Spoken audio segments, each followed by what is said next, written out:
This review is of Skinnydipped, 63% less sugar, semi-sweet chocolate baking bits. No stevia, unfortunately. No sugar alcohols, unfortunately. Non-GMO.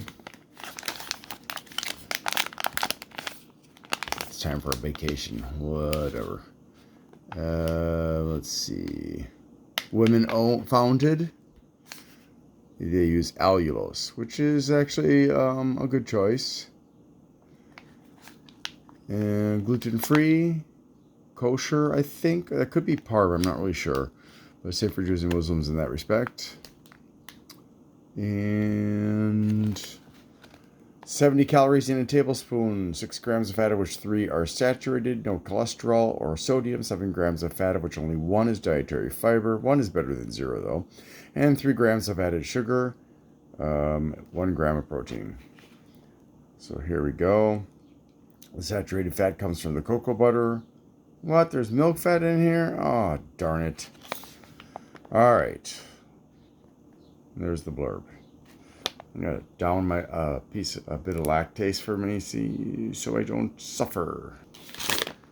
All right.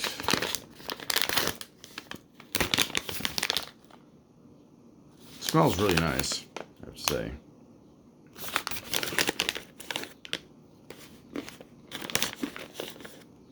Pieces are very thin. Rounded on one side. I have to say though, the smell is much better than the taste.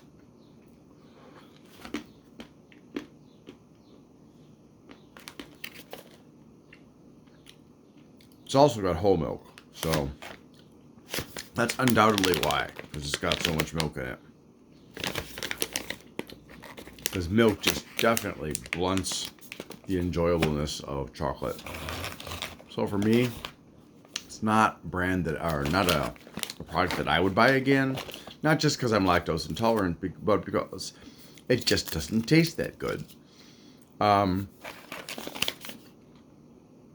So I'll give this a 5.5. Thanks for watching, and I hope you have a great day.